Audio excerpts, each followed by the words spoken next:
As of February 22, 2025, the Russia-Ukraine war remains one of the most significant and destabilizing conflicts of the 21st century. What initially began as a swift Russian military invasion on February 24, 2022, has turned into a long and brutal war that has reshaped the global order, divided nations, crushed economies, and intensified military alliances. 3 years later, the conflict has reached a critical juncture, with Russia consolidating territorial gains, Ukraine struggling to maintain military resistance, Europe suffering economically, and global powers including the US, China, and India playing an increasing role in the war's trajectory. With calls for a ceasefire growing, the world watches as negotiations, economic pressures, and military strategies shape the potential conclusion, or prolongation, of this devastating war.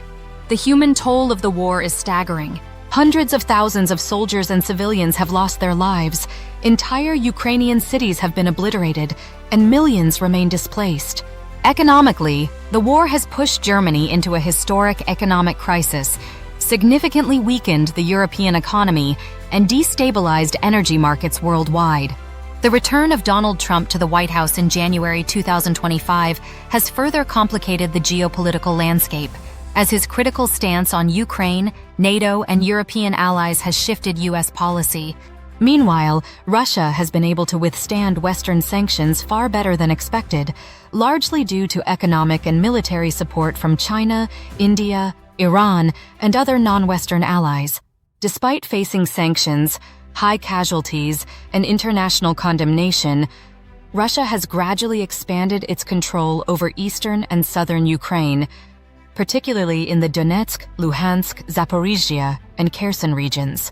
Recent military intelligence reports indicate that Russia has gained approximately 39 square miles of new territory in the past 6 months, a relatively small but strategically significant expansion. These territorial gains have come at a massive human cost, with both Russian and Ukrainian forces suffering tens of thousands of casualties in trench warfare, drone strikes, and artillery bombardments. Russian military strategy has evolved significantly since the early failures of 2022, shifting from full-scale assaults to fortified defenses, targeted missile strikes, and a war of attrition aimed at exhausting Ukraine's manpower and Western military aid.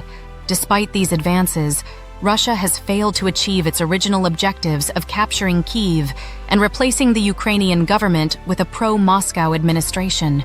Moscow's military remains plagued by logistical issues, manpower shortages, and reliance on paramilitary forces such as Wagner mercenaries and Chechen fighters. The Russian economy, though under strain from Western sanctions, has been partially shielded by its partnerships with China and India, both of whom have provided an economic lifeline through trade, energy deals, and financial transactions outside of Western banking systems. Nevertheless, internal unrest within Russia has grown, with an increasing number of young Russians fleeing the country to avoid conscription, growing discontent over rising living costs, and whispers of dissatisfaction even within Putin's inner circle. On the Ukrainian side, 2024 was marked by a highly anticipated counteroffensive that ultimately fell short of expectations. Despite receiving billions in military aid from the US and Europe, Ukraine's forces struggled to break through Russia's fortified defensive positions in the south and east. Zaporizhia and Kherson remain heavily contested, but Russian troops have managed to hold their positions, frustrating Ukrainian efforts to reclaim territory.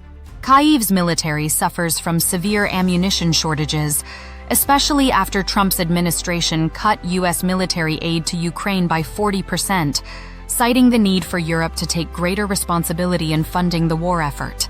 Without consistent weapons supplies from the West, Ukraine has been forced to change its military tactics, shifting to drone warfare, cyber attacks, and sabotage missions deep within Russian-controlled areas. The war has also pushed Ukrainian forces to the limits of their manpower, leading the government to expand conscription efforts, which has not been well received by parts of the population. Many Ukrainians feel exhausted by the war, questioning whether a continued fight is realistic without a stronger Western commitment. The pressure on President Volodymyr Zelensky has mounted significantly, especially as Trump's administration has taken a much colder approach to Ukraine compared to the Biden years. Trump has publicly clashed with Zelensky, calling him ungrateful for U.S. aid and urging him to negotiate with Russia. This has weakened Ukraine's position in the global diplomatic landscape, as the country now faces more pressure to accept ceasefire negotiations. Amidst the ongoing war, Russia has planned to mark the third anniversary of its invasion on February 24, 2025, with a symbolic victory declaration. The Kremlin is expected to claim that Russia has defeated NATO's objectives, successfully defended its territorial gains, and protected Russian-speaking populations in eastern Ukraine. However, Western analysts view this declaration as political propaganda rather than a genuine military victory. While Russia has made territorial gains, it has suffered over 300,000 military casualties and failed in its initial goal of subjugating Ukraine entirely. Additionally, Russia's economy is now structurally weaker than it was before the war, despite its ability to bypass sanctions through China and India. Putin's regime remains stable for now, but economic hardships and prolonged warfare have created internal risks that may threaten his long-term rule.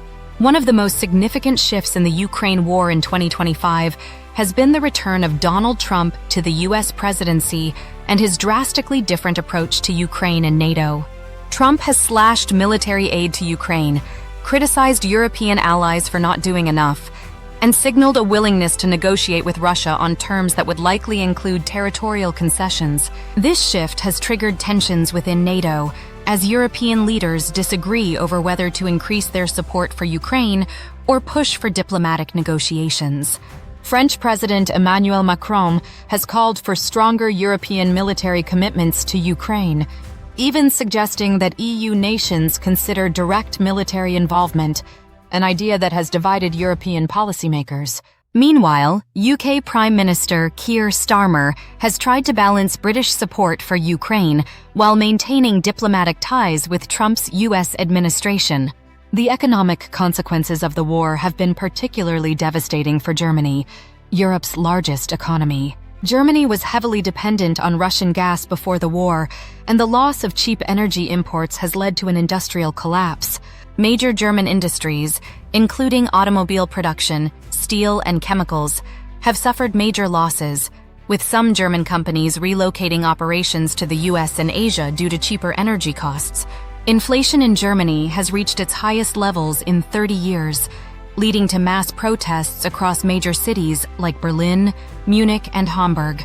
The economic crisis has reshaped Germany's political landscape, with the far-right Alternative for Germany, AfD, gaining popularity by advocating for ending military aid to Ukraine and reopening trade relations with Russia.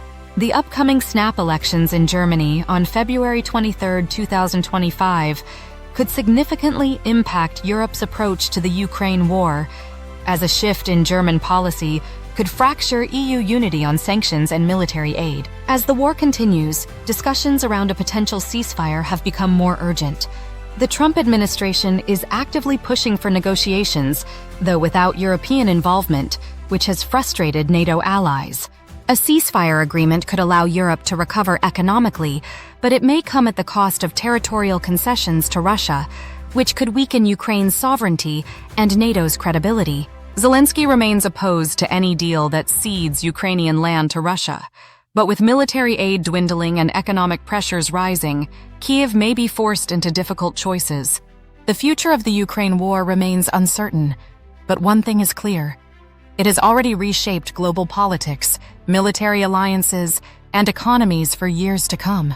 As Russia continues to hold on to occupied territories, Ukraine struggles to maintain its defenses, NATO faces internal divisions, and Germany and other European economies battle economic crises, the world is left to wonder, will diplomacy finally bring an end to this war, or will the conflict continue to reshape the world order in ways we have yet to see? Stay informed on global conflicts, political shifts, and major world events. Subscribe now to our YouTube channel for expert analysis and real-time updates. What's your take on the Ukraine war? Do you believe a ceasefire is possible, or will the war continue? Drop your thoughts in the comments. If you found this analysis insightful, hit the like button to support our content. Spread awareness by sharing this video with your friends and network.